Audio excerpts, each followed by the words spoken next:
Good afternoon. आप सभी को मेरा कोचिंग सेंटर में स्वागत है। और पिछला वीडियो पर मैं रिव्यू करूंगा। रिव्यू करने के बाद कुछ आप लोगों को बताऊंगा। मतलब पिछला क्लास में आप लोगों को जो जो बताया गया उस पर चर्चा करेंगे थोड़ा सा। जो पिछला वीडियो में हमने आपको हार्ट के बारे में पढ़ाया। हार्ट के बारे में, हार्ट किस तरह से सेंसिटिव ऑर्गन है और किस तरह से मतलब मस्कुलर ऑर्गन है। वो मस्कुलर ऑर्गन के साथ साथ सर्कुलेटरी सिस्टम में किस तरह से पंपिंग ऑर्गन है, वो पंप करके ब्लड वेसल्स में किस तरह से ब्लड को ले भेजता है, अलग अलग ऑर्गन तक पहुंचाता है। उसके बाद वो ऑर्गन से फिर वापस वेसल्स के माध्यम से किस तरह से हमारे पास आता है। तो हम लोग ब्लड वेसल्स में पढ़े कि पहला है आर्टरी के माध्यम से दूर जाता है ब्लड, और फिर आर्टियोज अपना शाखा, आर्टरी अपना शाखा बनाता है आर्टियोज, फिर कैपिलरी से वेनुल्स, वेनुल से फिर वेन, और वेन के बाद आपका आता है वेना कावा जो महाशिरा जिसको कहते हैं। उस माध्यम से वो ब्लड रिटर्न हमारा हार्ट में प्यूरिफाई के लिए आता है। तो इसके बाद हम आज थोड़ा सा जो जितना पढ़े उसके अंतर्गत जो जितने भी लगभग जो कॉमन डिजीज हैं, जो माने जो प्रचलित बीमारियां हैं, इस पर हम चर्चा करेंगे। इसमें क्या है ना, ये ब्लड वेसल्स से रिलेटेड जो बीमारियां हैं, पहला तो है आपका high blood pressure, low blood pressure और हार्ट अटैक।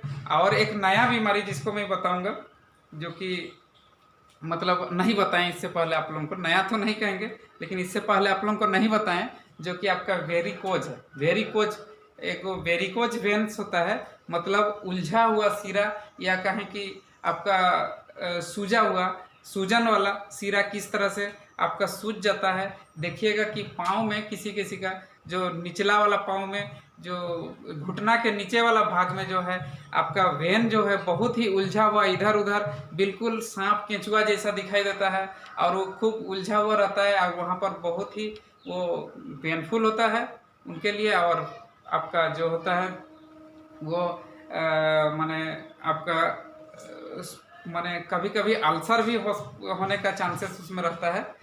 और इस तरह से वो उलझा हुआ, यानी कहें कि उलझा हुआ वेन रहता है, आपको बिल्कुल सांप के आकार का केंचुआ जैसा इधर उधर आपको दिखाई देगा, फूला हुआ, निकला हुआ, उभरा हुआ आपका वो वेन दिखाई देगा वहाँ पर। तो उसको देखिए क्लियर कर रहे हैं कि किस तरह से वो क्या है ना, आपका ब्लड वेसल्स में जो वेन है, सबसे हार्ट से सबसे दूर में अगर ब्लड कहें, हार्ट से सबसे दूर में जो ब्लड जाता है तो वो है हमारा पाँव है। और पाँव से हमें फिर ब्लड जो है वेन के माध्यम से कि वेन के माध्यम से जो आता है रिटर्न आपका हार्ट में, तो वो उसमें पाँव का जो मांसपेशी है, या यूं कहें कि मांसपेशी के जो प्रेशर है, मांसपेशी के द्वारा जो कॉन्ट्रैक्ट किया जाता है, तो प्रेशर जो बनता है उसी प्रेशर से वो हार्ट तक आता है। हार्ट के द्वारा जो पंपिंग किया हुआ प्रेशर जो दिया गया था आर्टरी को, वो आपका कैपिलरी, और कैपिलरी के बाद वेनुल्स वगैरह सब में जाते जाते क्या है ना, बहुत ही वो नगण्य रह जाता है, उसको मतलब बहुत ही कम होता है। तो वास्तविक प्रेशर कौन देता है वहाँ पर? वास्तविक प्रेशर हमारा देता है जो है मांसपेशी का जो कॉन्ट्रैक्ट होता है, उसमें जो प्रेशर होता है, उसमें मेरा वो पाँव से, या फिर कहें कि हार्ट से जो दूर का ब्लड है वो जो रिटर्न आता है हार्ट तक, तो वो उस प्रेशर से होता है। और उसमें दूसरा चीज काम कर जाता है जो प्रकृति ने हमें दी है, तो आपका सिरा में जो है वाल्व बना हुआ है, आपका सिरा में कपाट है। वो कपाट क्या है ना, फिर ब्लड को रिटर्न उसी दिशा में जाने नहीं देता है। यानी कि जो पाँव से हमारा हार्ट तक आ रहा है ब्लड, रिटर्न आ रहा है, अशुद्ध रक्त जो आ रहा है वापस हार्ट तक, उस मैंने जितना वो हार्ट के और बढ़ता है, उसके बाद वो फिर नीचे की ओर उसको जाने नहीं देता है। ठीक, इसको देखिए फिगर बना रहे हैं हम किस तरह से होता है ये वेरिकोज वेन। वेरिकोज वेन यानी कि हिंदी में इसको अपस्फीत सिरा कहा जाता है। अपस्फीत सिरा मतलब ये उलझा हुआ सिरा, ठीक है ना। आपका देखिए पाँव का स्ट्रक्चर हम बना रहे हैं, पैर का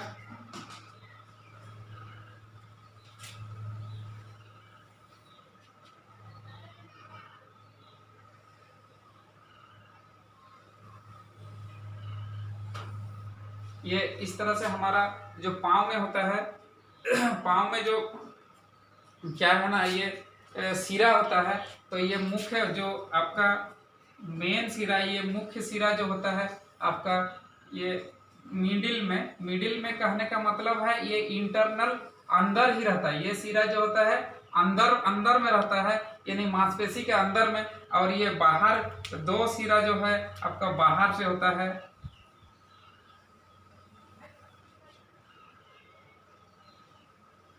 ये एक माने आपका पाँव का बैक साइड में पिछला वाला भाग में रहता है, और दूसरा जो होता है आपका फ्रंट साइड में होता है, आगे वाला हिस्सा में।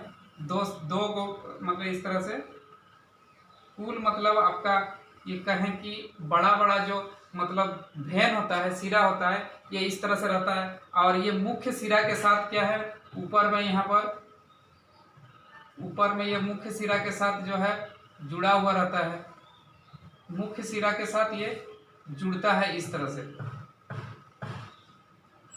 और फिर ये एक सिरा में वो आगे बढ़ जाता है, फिर आगे इस तरह से यहाँ एक जुड़ा हुआ रहता है, यहाँ पर भी लगा, एक घुटना के नीचे एक जुड़ा हुआ रहता है, इसका लगा हुआ रहता है मुख्य सिरा के साथ, ये इस तरह से जुड़ा हुआ रहता है, घुटना के नीचे भी जुड़ा हुआ रहता है इस तरह से। और इसका एड़ी वाला पार्ट में भी इस तरह से जुड़ा हुआ रहता है सिरा। ये जॉइंट के माने सामने जुड़ा हुआ रहता है इस तरह से। आपका ये वेन है, ये मुख्य सिरा है, इसके साथ ये जो है आपका पिछला भाग में जो सिरा है, ये जो स्किन माने बाहर होता है, ये दोनों फ्रंट साइड वाला और आपका बैक साइड वाला जो सिरा होता है, ये होता है आपका बाहर होता है। और ये अंदर में इंटरनल सिरा होता है, उसके साथ ये वहाँ जुड़ा हुआ रहता है।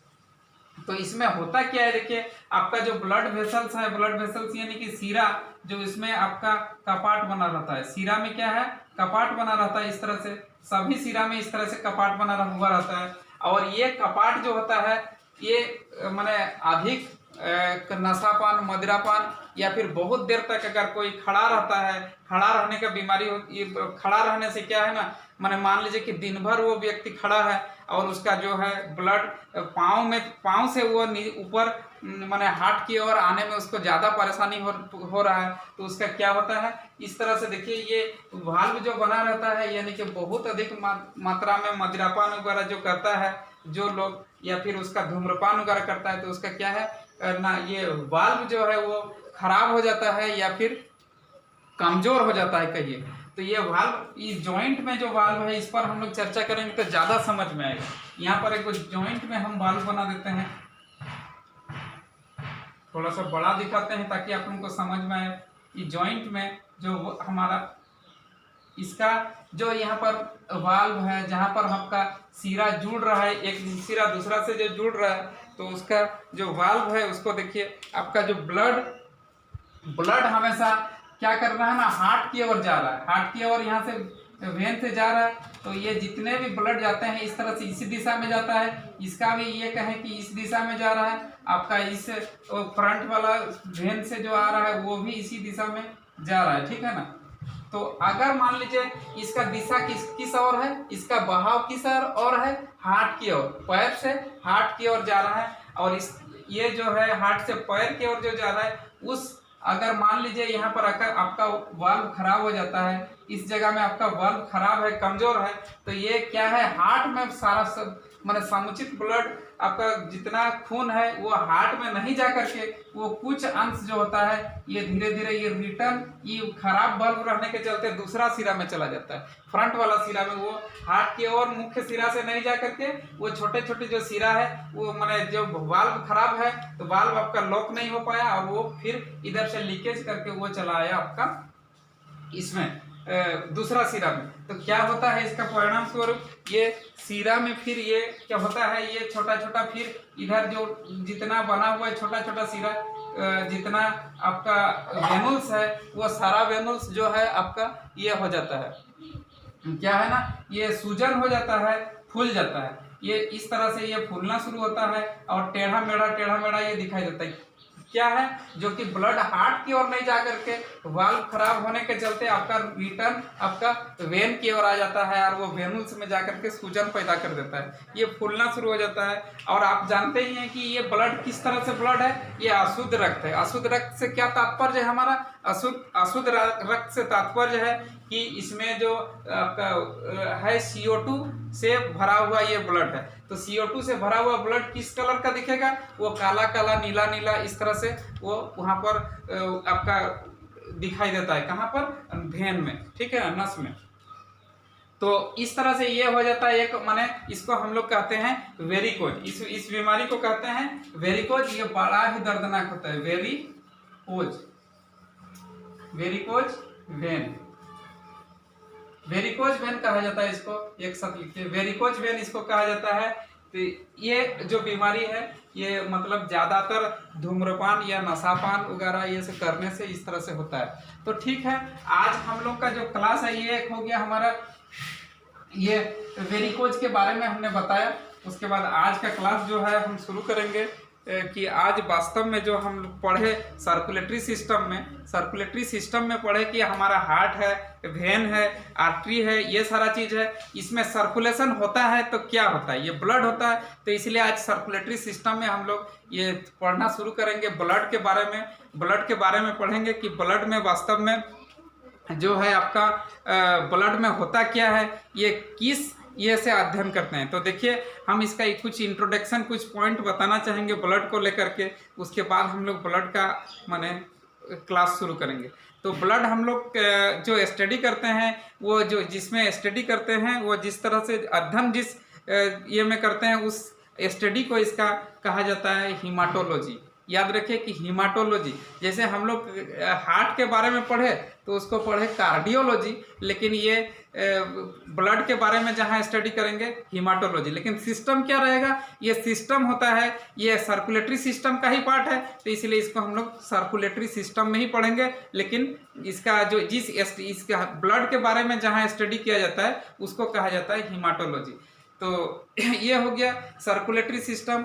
और दूसरा चीज है कि ये ब्लड कनेक्टिव टिश्यू है। ब्लड किस तरह से है, संयोजी उत्तक है। अब संयोजी कहने का तात्पर्य है, आप लोग सवाल कीजिएगा कि संयोजी तो हम लोग एक अंग से दूसरा अंग को जोड़ने वाला जो टिश्यू होता है उसको हम लोग संयोजी उत्तक कहते हैं। तो ब्लड को फिर हम लोग, क्या ब्लड हमारा एक अंग को दूसरा अंग से जोड़ता है क्या, जो हम इसको संयोजी कहते हैं? तो इसका आंसर है हाँ, जोड़ता है। किस तरह से जोड़ता है, आप देखिए, ये हम आपको दिखाएंगे कि ये आपका ब्लड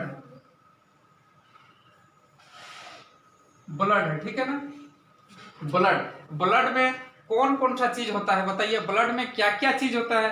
तो इसका आंसर अगर आपको पूछेंगे तो आप क्या दीजिएगा, ब्लड में कुछ होता है। लेकिन मेरा जवाब है कि ब्लड में सब कुछ होता है। ब्लड में सब कुछ से तात्पर्य है कि जो भी हमारा बॉडी को हमारा जो चाहिए, ये इनके बॉडी को माने जीवित रहने के लिए और हमारा जो मतलब डेवलपमेंट के लिए, शरीर का विकास के लिए जो चाहिए, वो सारा चीज हमारा ब्लड में माने घुला हुआ रहता है। और वो जो जहां पर जो चाहिए वो जाता है। जैसे उदाहरण के रूप में बताइए ब्लड में क्या होता है, पहला ही आप तुरंत जवाब दीजिएगा, ब्लड में होता है, हम लोग पढ़े हैं कि ऑक्सीजन को ये ढो करके ले जाता है। तो निश्चित तौर पर ऑक्सीजन है, निश्चित तौर पर ब्लड में ऑक्सीजन है। दूसरा क्या है, वो ऑर्गन से उठा करके लाता है किसको, अपशिष्ट पदार्थ को।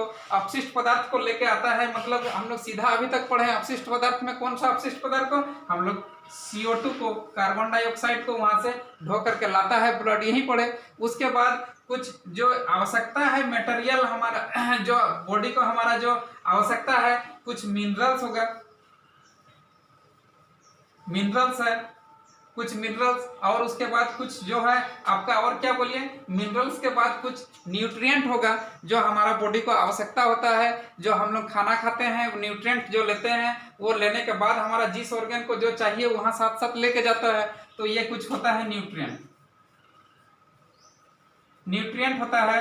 न्यूट्रिएंट कुछ होता है जो हमारा इसको ले करके जाता है। तो इस तरह से न्यूट्रिएंट हुआ। उसके बाद आपका H2O कहिए, जल होता है। और जल के बाद हमारा जल को फिर त्याग किस तरह से करते हैं, कुछ मतलब जो हमारा बॉडी में हार्मफुल प्रोडक्ट बनता है उसको घोल करके निकाल दिया जाता है यूरिन यूरिन जो होता है, यूरिन के रूप में हम लोग उसको बाहर कर देते हैं, यानी कि पेशाब के रास्ते से, हमारा पेशाब के माध्यम से वो हमारा जो हार्मफुल प्रोडक्ट बनता है बॉडी में यूरिन, उसको हम लोग बाहर कर दिया जाता है। तो ये कहिए कि ब्लड कहाँ कहाँ किस किस ऑर्गन को नहीं जा रहा है, ब्लड सभी ऑर्गन को जा रहा है, यानी कि जो चाहे जिसको O2 चाहिए O2 ले रहा है, उससे वो O2 दे रहा है उसको, फिर जो CO2 फिर वापस जो हार्मफुल प्रोडक्ट है उसको लेकर के आ रहा है और फिर उसको लंग्स के माध्यम से उसको बाहर भी किया जा रहा है। इस तरह से हमारा मिनरल्स में कौन कौन मिनरल्स में क्या क्या बोलिए, मिनरल्स में जैसे कि आपका Fe हो गया, लोहा हो गया, कॉपर हो गया, है ना, जिंक हो गया, और आपका कॉपर Cu हुआ, उसके बाद Na हुआ, सोडियम हो गया। इस तरह से जो है जितने भी खनिज पदार्थ हैं सभी को ये हमारा ब्लड जो कि है ये माने ढोता है, ये लेकर के जाता है और सभी ऑर्गन को। न्यूट्रिएंट में क्या कहिए, न्यूट्रिएंट में कुछ विटामिन हो गया, कुछ क्या सभी विटामिन है ना, विटामिन हो गया, उसके बाद प्रोटीन हो गया, लिपिड हो गया, लिपिड मतलब वसा, ठीक है, वसा हो गया आपका, उसके बाद आपका विटामिन हो गया और आपका प्रोटीन्स भी कुछ है जो उस चीज को लेके जाता है, और उसके बाद आपका वाटर H2O, ये वाटर को और यूरिन को भी ये मतलब कहने का मतलब किस सभी अंग से ये अपना जुड़ाव रखता है, ब्लड जो है सभी अंग से अपना जुड़ा हुआ है, और जिसको जो बॉडी जिसको जो मतलब ऑर्गन चाहिए उसको देता है, और जिसको जो चीज नहीं चाहिए उसको ढो करके लेकर के वो स्क्रीट आउट करवाता है, यानी कि बाहर करता है। तो आप देखिए ये किस तरह से कनेक्शन है सभी ऑर्गन के साथ, इसका ब्लड का कनेक्शन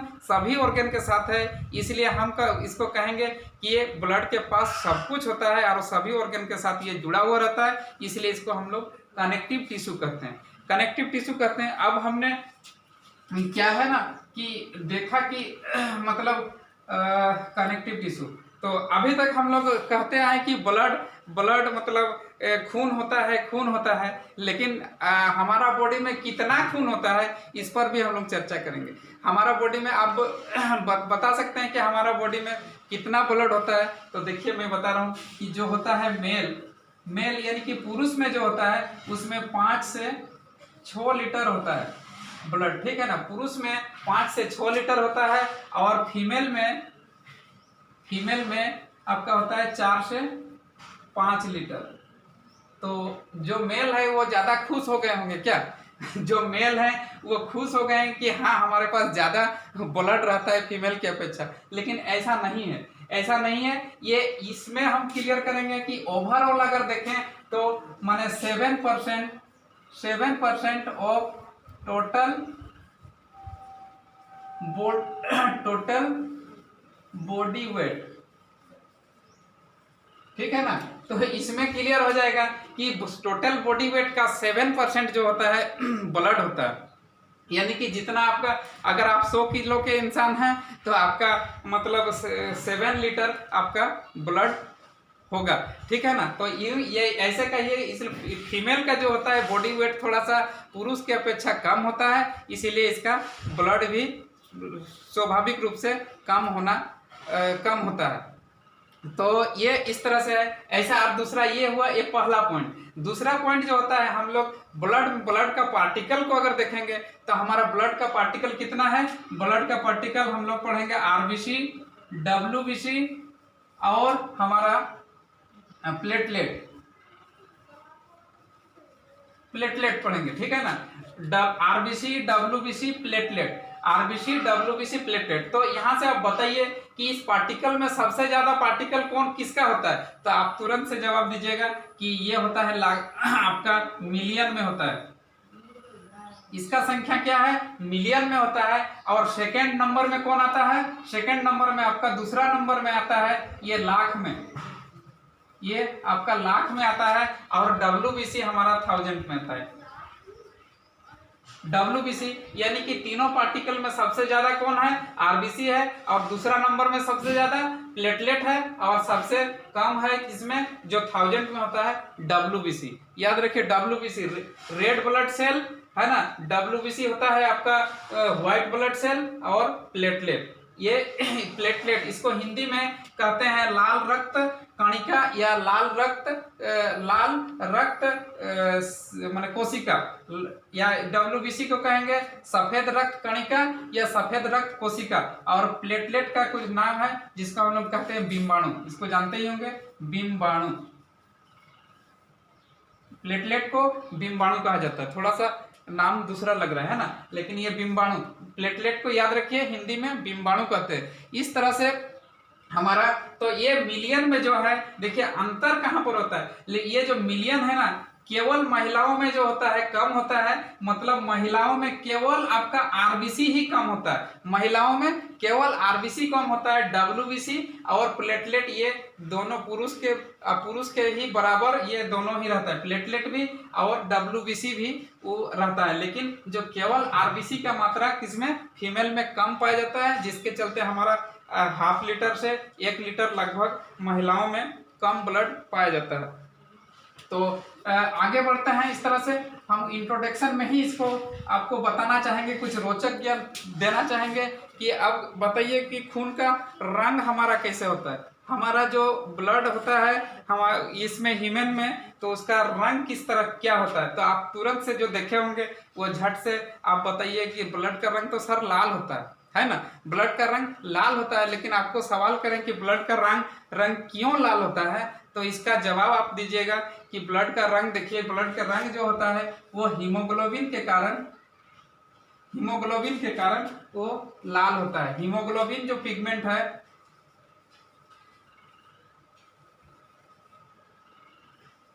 हीमोग्लोबिन पिगमेंट के चलते आपका ब्लड का रंग लाल होता है। तो आप सब इसको देखिए कि किस तरह से, आप इसको हम खंडित करके आपको बता रहे हैं कि हीम का अर्थ क्या होता है और ग्लोबिन का अर्थ क्या होता है, ठीक है ना।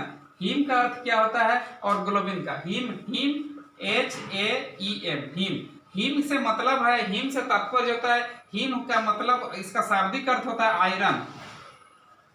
आयरन होता है ये, ठीक है ना। हीम का अर्थ होता है आयरन। आप हीम जहां पर रहे तो समझ जाइए कि आयरन का है। और इसका आयरन का कलर किस तरह क्या होता है, बोलिए। आयरन का कलर होता है लाल, आयरन का कलर लाल होता है, रेड होता है, ठीक है। दूसरा चीज होता है आपका ग्लोबिन जो है, ग्लोबिन से क्या तात्पर्य है, ग्लोबिन एक प्रोटीन है, ठीक है। ये कोई भी किसी भी, जब भी आप कलर पर जाइएगा, कोई भी अगर साइंस में जिस समय कलर पर जाइएगा तो वो सीधी जिम्मेवार कौन होता है, उसका कलरिंग पिगमेंट, ठीक है। ये प्रोटीन हो सकता है, लिपिड हो सकता है, आपका कोई विटामिन हो सकता है, कुछ भी हो सकता है। इसमें जो है वो कलरिंग पिगमेंट पर वो चला जाता है। तो आपका जो ग्लोबिन का अर्थ, ग्लोबिन क्या है, ग्लोबिन एक प्रोटीन है, ठीक है। ग्लोबिन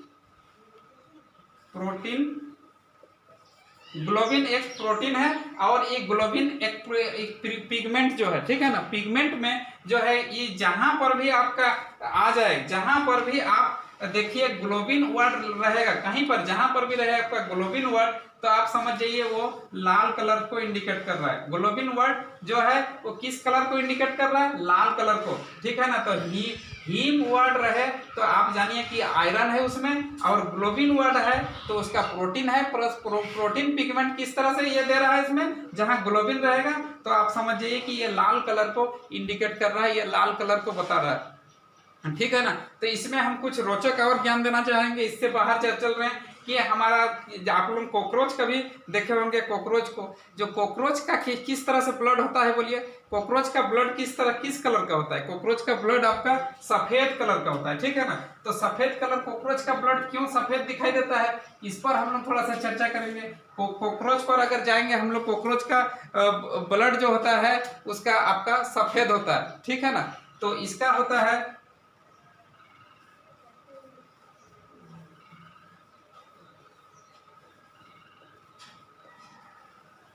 ये होता है, ठीक है ना। कॉकरोच का ब्लड में ब्लड क्यों ये रहता है, तो इसका आप बताइएगा कि पिगमेंट इसका क्या है, हीमोलिम्फ होता है, हीमोलिम्फ, ठीक है। तो आपको हम शॉर्टकट में बताना चाहेंगे कि जहां पर भी आपको ये आए, आपका लिम्फ वर्ड आए, lymph word LYMPH, lymph word अगर जहां पर आता है, और या फिर LUCO, लिको। ठीक है, ये अगर दो वर्ड आपको दिखाई दे कहीं पर भी ये लिखा हुआ दिखाई दे तो आप समझिए कि लिम्फ और लिको टर्म से ही मतलब है सफेद। ठीक है, ये आप देखिएगा जहां पर लिम्फ रहे तो आप समझ जाइए कि ये आपका सफेद को इंडिकेट कर रहा है, या लिको रहे जैसे आप लोग को देखने में प्राय मिलता है जिसकी एक बीमारी है जिसको हम लोग सफेद दाग कहते हैं। ठीक है ना, सफेद दाग उसको देख सुने होंगे, सफेद दाग जो है वो लिकोडर्मा होता है, लिकोडर्मा उसको कहते हैं, लिकोडर्मा। तो अब लिकोडर्मा अगर कहीं पर मिला लिकोडर्मा आपको क्या है तो आप समझ जाइए कि वो सफेद, कोई भी सफेद से, इसीलिए उसको हम लोग हिंदी में क्या कहते हैं, सफेद दाग। ठीक है ना, लिकोडर्मा। तो ये आता है आपका ये में हो गया आपका लिम्फ या लिको वर्ड आए तो समझिए ये सफेद को इंडिकेट कर रहा है। इस तरह से हम और एक चीज बताना चाहेंगे, ज्यादा नहीं और देर नहीं करते हुए मतलब तुरंत बताना चाहेंगे कि हम लोग एक मतलब नीला कलर का जो होता है उसको हम दिखाएंगे कि नीला कलर आपका एक मतलब जो होता है वो आपका किस में नीला कलर आता है, ज्यादा ये में क्या है, ऑक्टोपस नाम अगर नहीं आप लोग देखे नहीं होंगे तो सर्च करके देख लीजिए गूगल में जाकर के ऑक्टोपस किस तरह से होता है। इसके पास क्या होता है ना, ऑक्टोपस के पास नीला ब्लड होता है, नीला कलर का ब्लड होता है। तो नीला कलर का ब्लड इसमें देखिए इसका किस कारण से ऑक्टोपस को नीला कलर होता है, तो यहाँ पर आपका हम तो ब्लड का बात करें तो हीम लिखेंगे ही, सॉरी ब्लड का ये कर रहे हैं तो लिखेंगे ही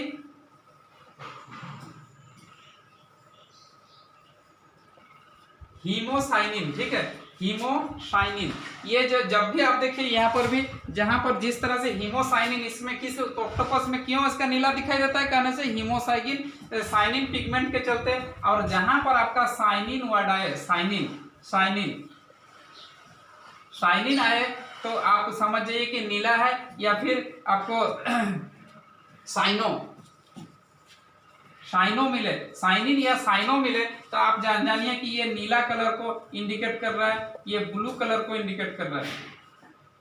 आप लोग सुने होंगे कि साइनोकोबालामिन जो हमारा विटामिन B2 है, ठीक है ना, साइनोकोबालामिन जो है तो उसमें साइनोकोबालामिन लिखा हुआ है, साइनोकोबालामिन रहता है। तो ये साइनो वर्ड जहां पर है तो इसको आप लोग जान जाइए कि ये साइनो का अर्थ है कि ये नीला कलर का विटामिन है, इसलिए विटामिन B2 को क्या कहते हैं हम लोग, कभी कभी विटामिन B2 को नीला या ब्लू विटामिन भी कहते हैं हम लोग, ब्लू विटामिन, इसलिए कि यहाँ पर ये साइनोकोबालामिन जो होता है साइनो वर्ड रहता है, तो ये साइनो के चलते इसको हम लोग ब्लू विटामिन भी कहते हैं।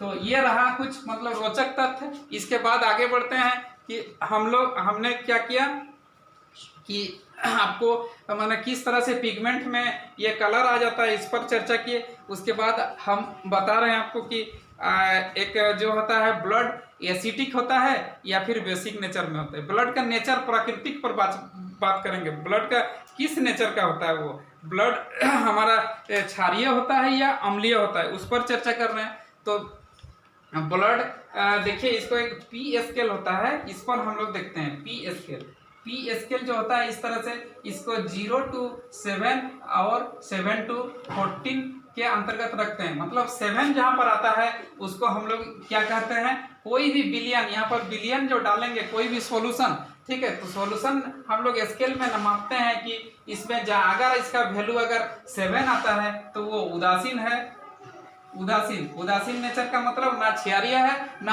अम्लीय है, ठीक है, ना क्षारीय है ना अम्लीय, ये उदासीन है, न्यूट्रल जिसको कहते हैं हम लोग। तो ये अगर 7 आता है तो ये हमारा मीठा पानी में जो होता है, इसका मीठा पानी का पीएच वैल्यू क्या है, मीठा पानी का पीएच वैल्यू होता है आपका 7, पीएच वैल्यू इसका 7 होता है। मीठा पानी कहने से आप लोग कहिएगा कि चीनी घोला हुआ है ना, लेकिन ऐसा नहीं है। मीठा पानी जो यानी कि आप जानिए इसमें कुछ घुला हुआ नहीं है, वो शुद्ध पानी जो होता है, शुद्ध पानी वो मीठा पानी है। और मीठा पानी का वैल्यू कितना होता है, 7, पीएच वैल्यू 7। ये इसीलिए पानी को हम लोग उदासीन विलयन कहते हैं, उदासीन विलयन पानी होता है। इस तरह से आपका जो ब्लड हम लोग चर्चा कर रहे हैं, तो अगर 7 से अगर इधर आपका माने घटते जाए, घटते अगर 7 से 6, 5, 4 इस तरह से आते जाए तो वो उसका कहिए कि एसिटिक नेचर उसका जो है बढ़ते जाता है। ठीक है, 7 से अगर पीएच वैल्यू घटते जाता है तो उसका एसिटिक नेचर कोई भी विलयन का बढ़ते जाता है। तो इसका जो है अगर इधर इधर होगा, कहने का मतलब कम तरफ, तो इसको हम लोग कहेंगे अम्लीय, इसको अम्लीय कहेंगे। अम्लीय मतलब एसिटिक नेचर का।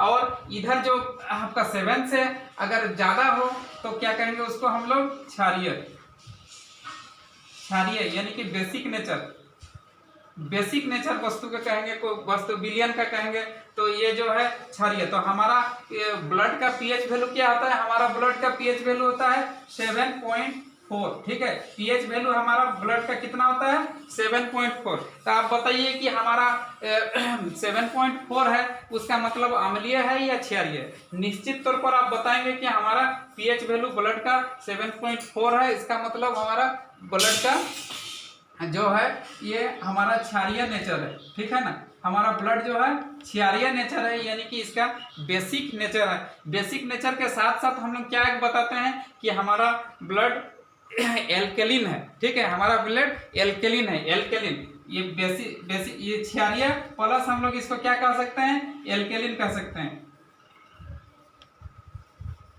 एल्कलाइन है ना, एल्कलाइन कह सकते हैं इसको हम लोग, क्षारीय प्लस एल्कलाइन। एल्कलाइन, एल्कलाइन से मतलब क्या है, एल्कलाइन से मतलब है आपका कि ये जो माने विलयन पानी में घुल जाए उसको हम लोग क्या कहेंगे, एल्कलिन कहते हैं। तो इसलिए हमारा ब्लड जो है पानी में घुल जाता है, इसलिए ये किस नेचर का है, एल्काइलिन नेचर का है। और इसके एल्कलिन में हम लोग कह सकते हैं हमारा ब्लड का पीएच वैल्यू कितना होता है 4.7। याद रखने वाली बात है 4.7, जो प्राय परीक्षा में पूछा जाता है हमारा खून का जो है पीएच मान कितना होता है या पीएच वैल्यू कितना होता है, इस तरह से पूछा जाता है। तो ये हुआ हमारा पीएच वैल्यू। उसके बाद पीएच वैल्यू के बाद हम ये करना चाह रहे हैं, आपको बताना चाह रहे हैं कि पीएच वैल्यू के बाद हमारा जो है हमारा खून, हम कह रहे हैं कि हमारा खून बॉडी में होता है, हमारा खून बॉडी में बनता है। लेकिन आपको सवाल करें कि हमारा खून जो है बॉडी में बनता है तो कहाँ बनता है, फॉर्मेशन ऑफ ब्लड, कहाँ पर उसका फॉर्मेशन होता है ब्लड का। ठीक है, तो फॉर्मेशन ऑफ ब्लड यहाँ हमारा जो होता है, ये देखिए यहाँ होता है आपका ये बोन है। ठीक है ना, ये बोन आपका बोन, ये कोई बोन का बात कर रहे हैं। और बोन में देखिएगा एक मतलब भीतर में खोखला पार्ट होता है, जो मतलब खाली जगह होता है, माने खाली स्पेस होता है। बस इसको जो खाली स्पेस यहाँ पर जो है, उसी खाली स्पेस को हम लोग कहते हैं बोन मेरो, बोन मेरो कहते हैं इसको, हिंदी में कहते हैं अस्थि मज्जा, ये बोन मेरो। तो ये ब्लड जो बनता है हमारा इस बोन मेरो में ही बनता है, बोन मेरो में ही बनता है हमारा जो ब्लड बनता है। कहाँ बनता है, हड्डी का खोखला भाग में जो बोन मेरो होता है उसमें बनता है। तो आपको अगर सवाल करें कि आपका जो ब्लड कहाँ बनता है, तो आप तुरंत से जवाब दीजिएगा बोन मेरो। लेकिन आपको हम थोड़ा सा घुमा के पूछते हैं कि आपका जो है WBC कहाँ बनता है, आपका जो ब्लड में है WBC वो कहाँ बनता है, तो आप थोड़ा देर के लिए अचंभित हो जाते हैं। लेकिन हम ब्लड का बात करें, ब्लड मतलब तीनों पार्टिकल का बात कर रहे हैं, आपका आरबीसी का, WBC का, प्लेटलेट का, मतलब तीनों ही यहाँ पर बनता है। आपका प्लेटलेट कहाँ बनता है कहने से आप बोन मेरो, आपका WBC कहाँ बनता है बोन मेरो, आरबीसी कहाँ बनता है कहने से बोन मेरो, और आपका खून कहाँ बनता है कहने से भी आपको जवाब देना है बोन मेरो। ठीक है ना, तो ये हमारा बोन मेरो में आपका हड्डी बनता है, ये सॉरी ब्लड बनता है। तो ये जो है हड्डी माने यानी कि कहिए कि बोन का दो प्रमुख काम है। ये पहला काम बोन का क्या दो प्रमुख काम है, पहला आपका शरीर का ढांचा को बनाए रखना, ढांचा को बनाना, शरीर का जो ढांचा होता है यानी स्ट्रक्चर जो होता है उसको बनाए रखता है। माने आपका रूप चेहरा किस तरह से होगा वो आपका बोन पर निर्भर करता है, उसके इसी तरह से। और दूसरा काम उसका हो गया कि हमारा ब्लड का निर्माण करता है, हड्डी हमारा ब्लड का निर्माण करता है। आप कहिए कि हमारा बॉडी में 206 हड्डियां जो होती है ये क्या सभी अब ये बना सकता है, ब्लड बनाता है, तो इसका आंसर है कि सभी नहीं। जैसे कि आपका अंगुली का छोटा छोटा यहाँ पर ये है, जिसके भीतर में आपका बोन मेरो है ही नहीं जिस हड्डी में, वो कैसे बनाएगा। तो ऐसा हड्डी लगभग 150 से 160 हड्डी इस तरह से होता है। बोन ऐसा होता है जिसमें हमारा ब्लड का निर्माण होता है।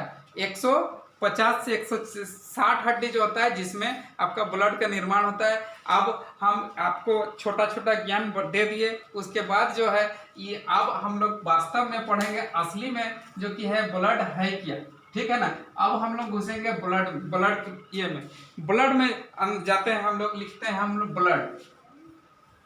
ये ब्लड पर हम लोग विस्तार से बात करेंगे, विस्तार पर चर्चा करेंगे। तो ब्लड में देखिए पढ़ना क्या है, अगर पदार्थ के रूप में इसको देखें ना, ब्लड को पदार्थ के रूप में हम देखें तो पदार्थ कितने रूप में होता है, ठोस, द्रव और गैस, ठीक है ना, ठोस, द्रव और गैस। तो हमारा ब्लड किस तरह का हमारा ये है, ये लिक्विड है, ठीक है ना। तो लिक्विड में भी कितना हमारा ठोस पार्टिकल होता है और कितना हमारा लिक्विड होता है, इस पर भी हम चर्चा कर रहे हैं, उसके बाद शुरू करेंगे। तो ये पदार्थ हम दो रूप में हम लोग इसको देखेंगे। एक रखेंगे इधर हम लोग तरल पदार्थ में, तरल यानी कि द्रव है ना, तरल पदार्थ, और इधर लिखेंगे ठोस। तरल में कौन कौन है हमारा, तरल में, तरल का मतलब हो गया आपका लिक्विड, लिक्विड जानिए, ठीक है ना, लिक्विड। और ये हो गया सॉलिड, ये सॉलिड ये हो गया पार्ट हो गया, और ये लिक्विड हो गया, ठीक है ना। तरल में किसको रखते हैं और तरल में कौन होता है, किसके चलते हमारा ब्लड तरल होता है, इसको हम लोग जानिए, ठीक है ना।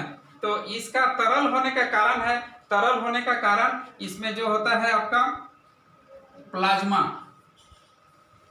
प्लाज्मा जो होता है ब्लड में, ये प्लाज्मा के चलते आपका ब्लड जो है तरल होता है। तरल भाग कौन है बोलने से आप सीधे बोलिए कि प्लाज्मा।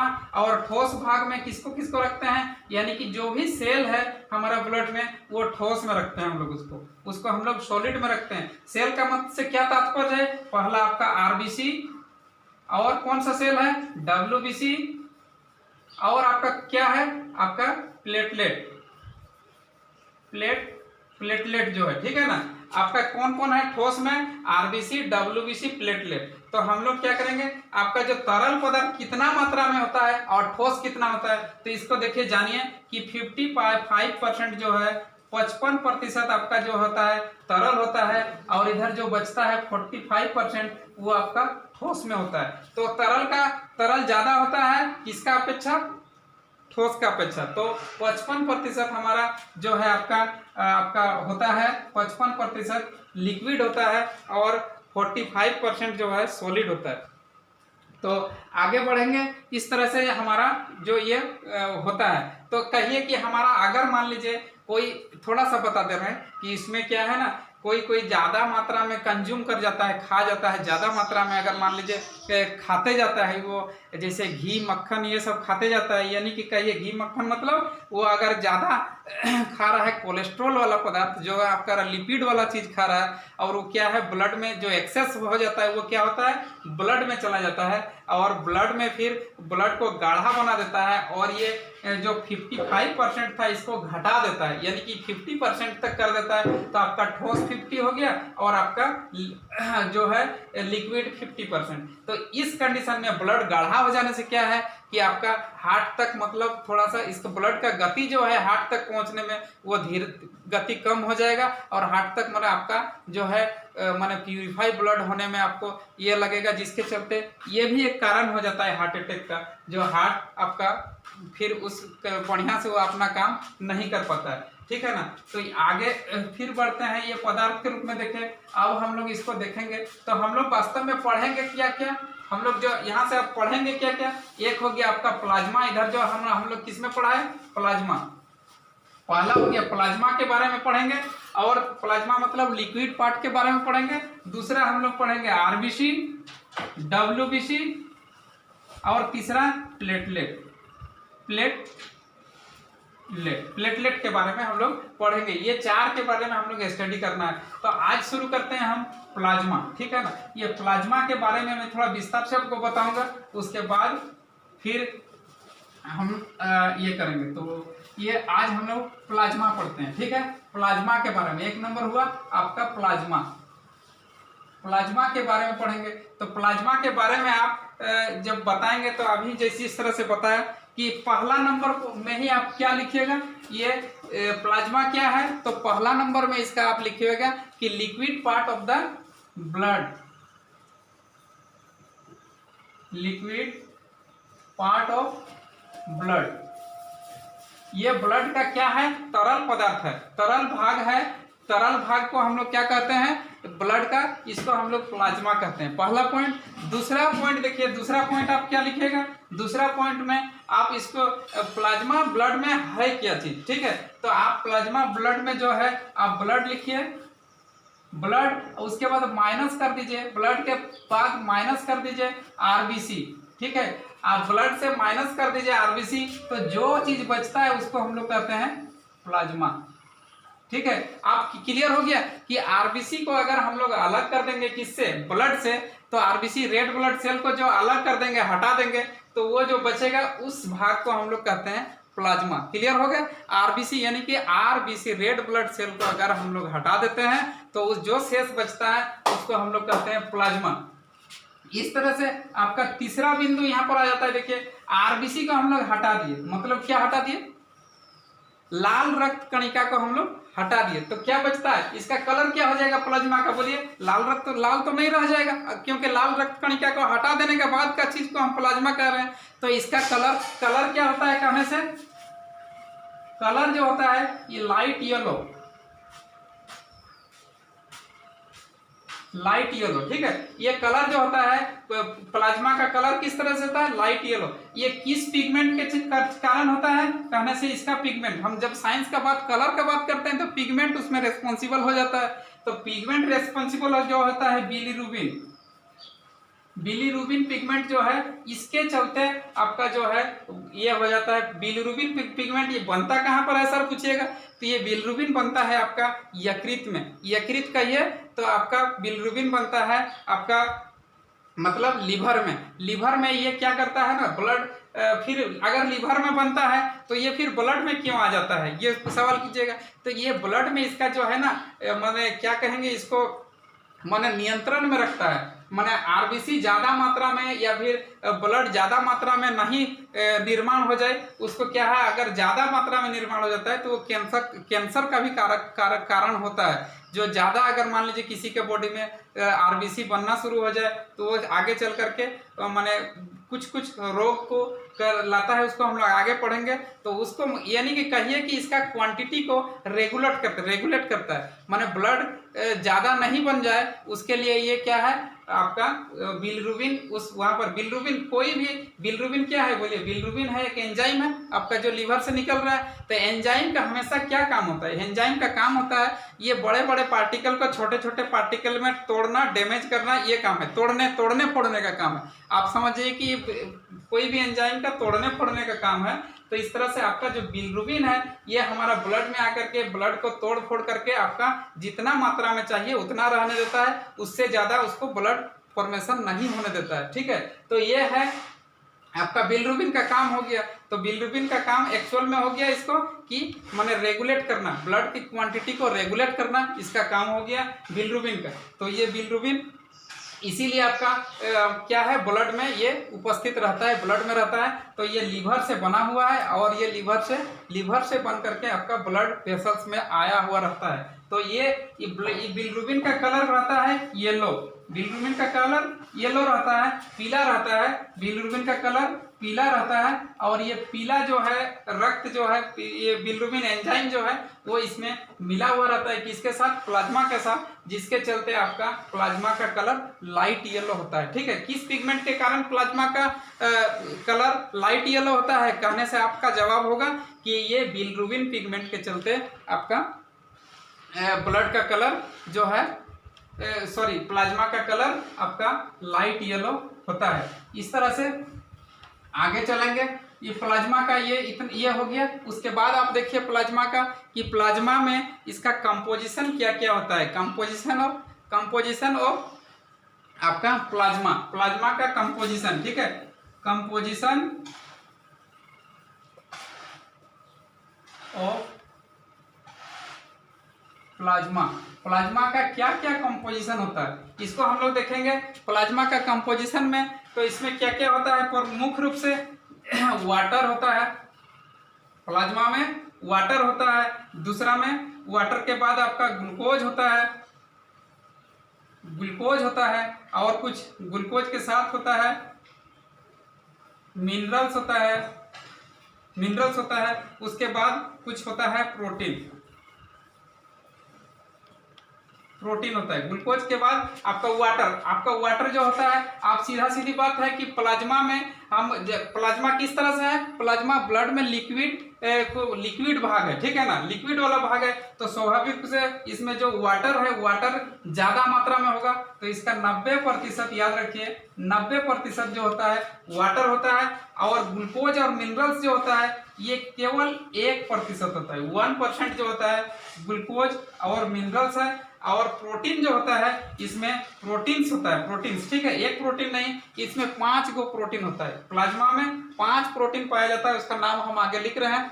तो ये जो प्रोटीन होता है ये 9% होता है, ठीक है, 9% जो होता है आपका प्रोटीन्स होता है, 1% ग्लूकोज और मिनरल्स होता है, वाटर कितना है 90%। तो ये देखिए आपका, आप देखेंगे सबका जो है आपका प्रोटीन्स का नाम लिख दे रहे हैं हम आगे में, चलिए ये प्रोटीन्स का नाम हम पहला नंबर में हम लिख रहे हैं, पहला नंबर जैसे भी हो इसका आपको याद करना ही पड़ेगा।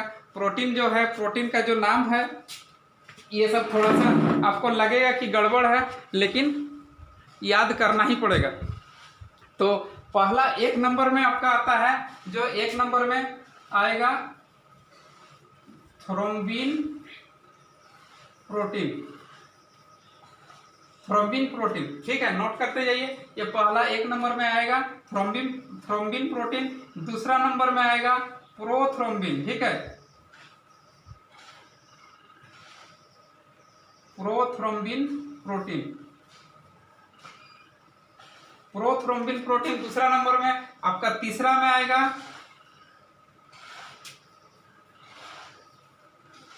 फाइब्रिन प्रोटीन, फाइब्रिन प्रोटीन आएगा, और चौथा में आपका आएगा फाइब्रिनोजेन, फाइब्रिनोजेन प्रोटीन, ठीक है, प्रोटीन फाइब्रिनोजेन प्रोटीन, और आपका फाइब्रिन प्रोटीन, फाइब्रिनोजेन प्रोटीन, और 5वां नंबर में आएगा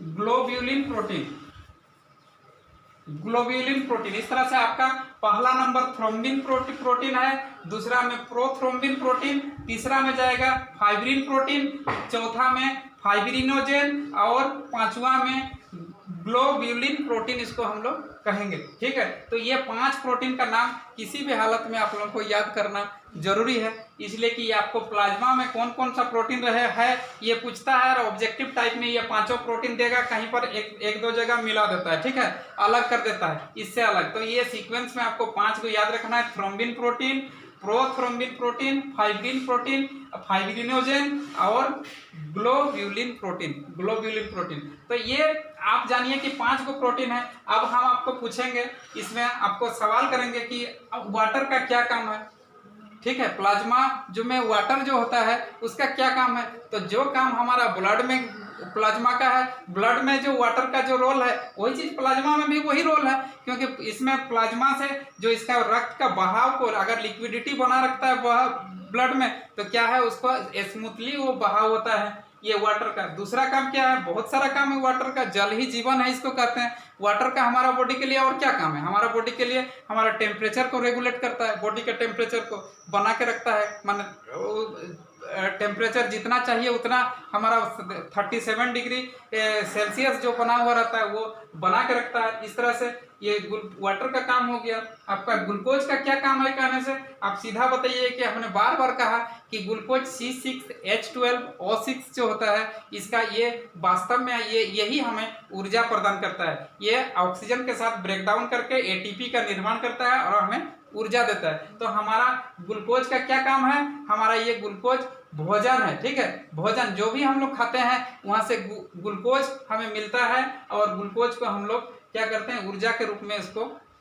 उपयोग करते हैं, ग्लूकोज हो गया। उसके बाद ये प्रोटीन का, देखिए प्रोटीन का ब्लड में क्या मुख्य काम है। इस ब्लड प्रोटीन का काम तो हमारा बॉडी को ग्रोथ करने में होता ही है, लेकिन जो है आपका प्रोटीन का काम इस जगह आपका ये प्लाज्मा में रहना क्यों जरूरी है, ब्लड में रहना उपस्थित क्या क्यों जरूरी है। तो इसका मुख्य काम है प्रोटीन का यहाँ पर ब्लड को थक्का जमाना, ब्लड को थक्का जमाना, कोगुलेशन करना, ब्लड को जमाना। तो जमाना से तात्पर्य है कि कोगुलेशन अगर कराता है ये प्रोटीन, तो हमारा तो फिर ब्लड के अंदर जो बहाव, शरीर के अंदर जो ब्लड बहता है वो जम जाएगा, तो फिर हार्ट अटैक हो जाएगा, है ना। आप सवाल कीजिएगा, लेकिन ये अंदर में नहीं, हमारा बॉडी के अंदर में ये जमाने का काम नहीं करता है। क्या प्रोटीन, जो ये 5 प्रोटीन है हमारा बॉडी के अंदर ब्लड को थक्का कराने का काम नहीं है। इसका क्या है, outer side of the body, body के बाहर जो है इसको हमारा जैसे ही कट फट जाएगा, हमारा घाव हो जाएगा, तो तुरंत से ब्लड बाहर से थक्का हो जाता है। जैसे ही बाहर से थक्का हो जाता है तो उसका बहाव जो होता है ब्लड का तो रुक जाता है बहने, नहीं तो या फिर अगर कट फट जाता है, आपका प्रोटीन नहीं रहेगा, तो आपका सब जिस तरह से इंटरनल पार्ट में आपका ब्लड बह रहा है उस तरह से बाहर में भी बहते बहते आपका ब्लड शरीर से सारा ब्लड आपका निकल जाएगा, और माने मतलब आपका ब्लड बाहर हो सकता है शरीर का।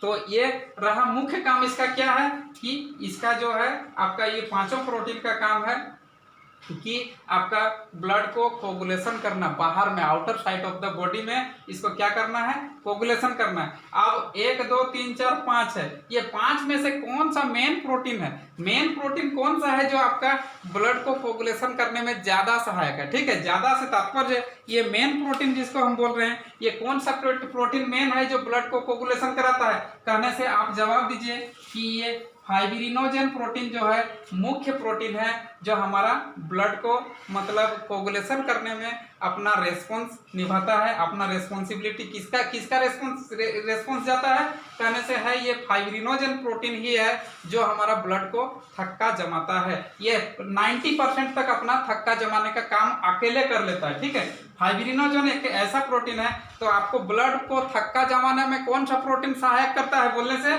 आपका ऑब्जेक्टिव टाइप क्वेश्चन में अगर पूछता है कि कौन सा प्रोटीन ब्लड को थक्का जमाने में, कोगुलेशन करने में माने अपना भूमिका निभाता है, तो इसका आंसर है फाइब्रिनोजेन प्रोटीन। फाइब्रिनोजेन प्रोटीन से मतलब है कि अकेले आपका ये करता है। तो इसलिए इस तरह से देखिए कि फाइब्रिनोजेन प्रोटीन जो है वो ऐसा प्रोटीन है जो हमारा खून को थक्का जमाता है, हमारा ब्लड को थक्का जमाता है। तो आपको एक थोड़ा सा ये के लिए बता देते हैं कि आगे देखिए कि हम लिखे थे, क्या लिखे थे,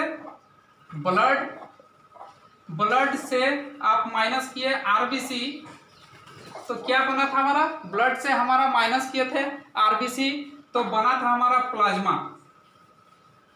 प्लाज्मा बना था। ब्लड से आरबीसी को माइनस कर दिए, यानी कि जो ब्लड हमारा है उससे अगर हम आरबीसी को हटा देंगे तो उसको हम लोग कहते थे प्लाज्मा। तो इस तरह से अगर हमारा प्लाज्मा से फाइब्रिनोजेन को हटा दें तो क्या हो जाता है, ठीक है ना।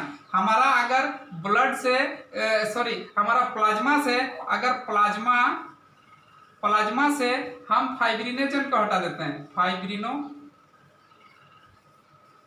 प्रोटीन को हम हटा देते हैं, तो क्या हो जाता है, इक्वल टू बराबर क्या हो जाता है, प्लाज्मा से अगर फाइब्रिनोजेन का हटा दें तो जिसको हम लोग कहते हैं, आप लोग सुने होंगे कि सीरम,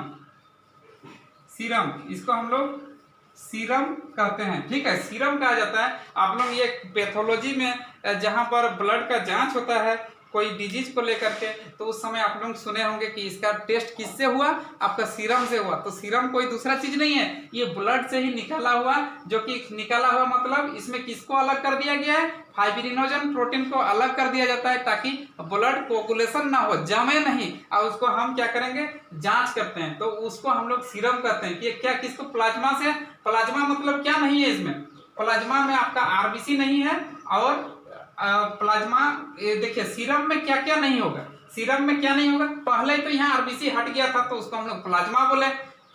आरबीसी हटा था ब्लड से, यानी कि लाल वाला रक्तकण को हटा दिए थे, तो उसको हम लोग प्लाज्मा बोले। अब प्लाज्मा से फिर हम लोग किसको हटाए, फाइब्रिनोजेन प्रोटीन को हटा दिए, तो वो हमारा बन गया सीरम। ठीक है ना। तो इसको हम लोग कहते हैं सीरम, जो हमारा पैथोलॉजी में जांच में काम सहयोग माने काम में आता है।